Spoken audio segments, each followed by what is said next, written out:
Chers amis, au sujet du Rav Mordechai Eliyahu, il y a un certain mystère. J'ai entendu de la bouche de son opticien que lorsqu'il allait se faire des lunettes, il prenait à chaque fois des lunettes moins fortes que le numéro adapté à sa vue. J'ai entendu de la bouche de son fils que lorsque le Rav Mordechai Eliyahu faisait des lunettes, il prenait au moins 2 numéros de moins que le numéro dont il avait besoin, voire peut-être 3 numéros de moins. C'est énorme. C'est très très difficile de voir avec 2 numéros de moins. Vous demanderez à des opticiens, ils vous le diront de façon très très claire. J'ai entendu de la bouche du Rav Shapira, le Rosh Yeshiva de Merkaz Harav. Il dit un jour, j'étais dans l'ascenseur avec le Rav Mordechai Eliyahu, on devait aller à un congrès. Et puis dans l'ascenseur, à un moment donné, il retire ses lunettes. Et puis il sort une autre paire de lunettes qu'il met à ses yeux. Il dit, j'ai pas voulu le déranger. J'ai demandé ensuite à celui qui accompagnait le Rav Mordechai Eliyahu, pourquoi il a sorti ses lunettes, il a amené d'autres. Il dit, c'est simple, le Rav Mordechai Eliyahu, il a des lunettes avec lesquelles il ne voit pas très bien.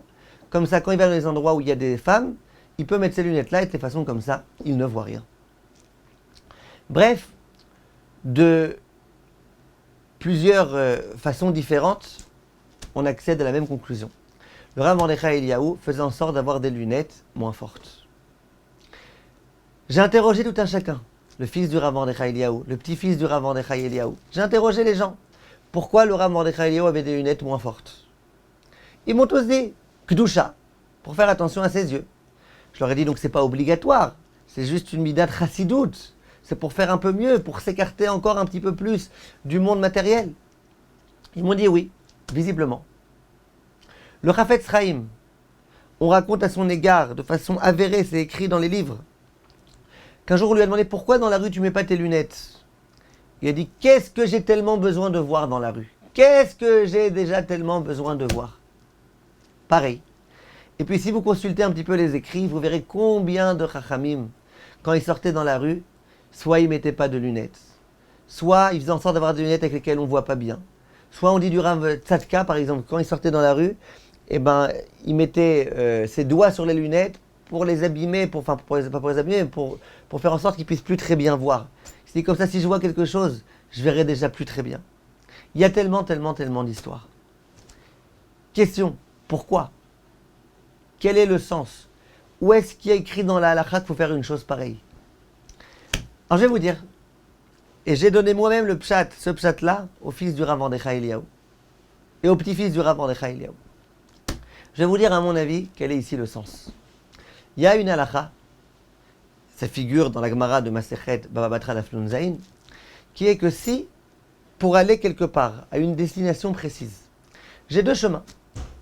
Un chemin qui est glad kasher et un chemin qui n'est pas du tout kasher. Un chemin, je peux aller, tout est kasher, il n'y a pas de femme déshabillée, il n'y a rien du tout, tout va bien. L'autre chemin, pour pouvoir accéder à ma destination, je peux aussi passer par là-bas. Simplement là-bas, il y a des femmes qui ne sont pas bien habillées. Il y a tout type de problème de Gdusha et de Tahara. Dit la Gemara, je suis obligé d'emprunter le chemin qui est propre. Dit la Gemara, et même si j'emprunte le chemin qui n'est pas propre et je ferme les yeux et je réussis à relever le défi, c'est le cas de le dire, et je ne regarde pas les filles qui sont là-bas, malgré tout, je suis appelé rachat. Je suis un mécréant. C'est mal ce que j'ai fait. Pourquoi tu vas à un endroit qui est mal fréquenté?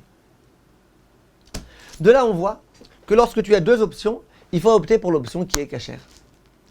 Maintenant, moi, je me suis toujours dit que visiblement, si quelqu'un peut, par exemple, retirer ses lunettes dans la rue, qui peut les retirer, et qu'en les retirant, d'une part, il ne va pas se mettre en danger, c'est pas qu'il est en train de conduire un véhicule, c'est pas qu'il va rentrer en plein dans les gens, c'est que bon, quand il retire ses lunettes, il voit de façon un petit peu trouble, et de cette façon-là, il peut d'une part ne pas mettre sa vie en danger, ne pas mettre son âme en danger, parce que même s'il voit des femmes, il ne les verra pas bien. Et d'autre part, il peut de cette façon-là réussir à faire attention à ses yeux. S'il a 2 chemins, un chemin avec les lunettes, un chemin sans les lunettes, visiblement ça s'appelle 2 chemins. Si tu sais qu'en retirant tes lunettes, tu es plus préservé, tu es plus protégé, a priori, tu devrais retirer tes lunettes. C'est un peu comme si j'ai 2 chemins, ça change quoi? Si j'ai 2 chemins, un cachère, un pas cachère, ou si j'ai un chemin, mais j'ai 2 possibilités, en retirant mes lunettes ou en les gardant. J'ai toujours pensé comme ça. À nouveau, je ne suis pas en train de dire que c'est une obligation pour tout un chacun de retirer ses lunettes. Il y a des gens pour lesquels, au contraire, s'ils retirent leurs lunettes, ils vont encore plus vouloir regarder. Je ne donne pas maintenant une règle générale. Mais je donne en tous les cas une piste de réflexion. Et je dis qu'une personne qui sait que lorsqu'elle retire ses lunettes dans la rue, elle est beaucoup plus préservée, protégée, elle a beaucoup moins envie de regarder que lorsqu'elle est avec ses lunettes. Et bien visiblement, il faut qu'elle retire ses lunettes dans la rue. Une personne qui ne peut pas, parce qu'elle a par exemple -9. Alors si elle a -9 et qu'elle ne met pas de lunettes, elle se met en danger. Elle va rentrer dans les femmes. Il vaut mieux avoir des lunettes et pas rentrer dedans au moins. Qu'est-ce que tu peux faire dans un cas pareil? Et ben voilà, tu prends des lunettes qui sont 2 numéros de moins. Comme ça, d'une part, tu n'es pas en danger, tu vois ce qui se passe, d'accord? Et d'autre part, tu ne vois pas les femmes.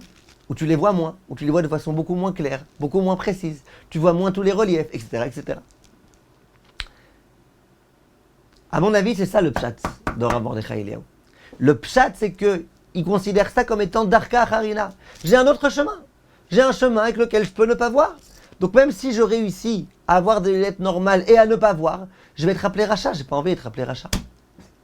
Combien j'ai été heureux de voir dans les écrits de certains chachamim contemporains que le Rav Ben Zion Abba Shaul, il disait ça de façon explicite.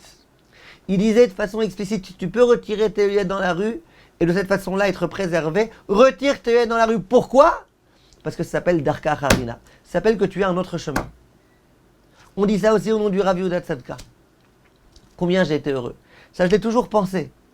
Je l'ai toujours personnellement essayé, en tous les cas, de le faire. Et j'ai vu, Baruch Hashem, j'ai vu dans les écrits du Rav, au nom du Rav Ben Zion Abba Shaul, que c'est ce qu'il disait. À mon avis, c'est ça le pshat dans Rav Mordechai Eliyahu.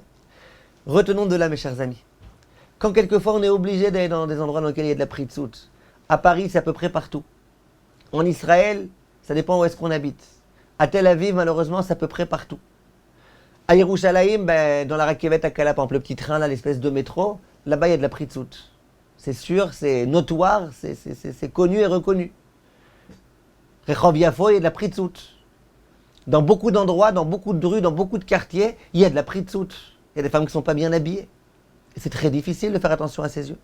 Si on sait qu'en retirant ses lunettes, on sera plus préservé, surtout en été, surtout quand il fait très chaud, surtout quand les gens sont habillés vraiment comme des animaux, avec un grand Z, je pense que là, une personne qui sait qu'elle est préservée en retirant ses lunettes, qu'elle retire ses lunettes. Et si elle se dit, ouais, mais moi je préfère avoir un grand mérite, garder mes lunettes ou si elle se dit, mais non, c'est du Chiyuv Hashem, alors les gens ils vont voir que même moi, le grand tzaddik, j'ai du mal à faire attention à mes yeux. Non, au contraire, c'est ça qu'il faut faire. Et si tu ne le fais pas, peut-être que tu rentres dans une situation dans laquelle tu es appelé rachat aux yeux d'Akadosh Baruch Hu. Kol tov, mes chers amis, et continuons à nous renforcer, Bezrat Hashem. Merci de votre attention.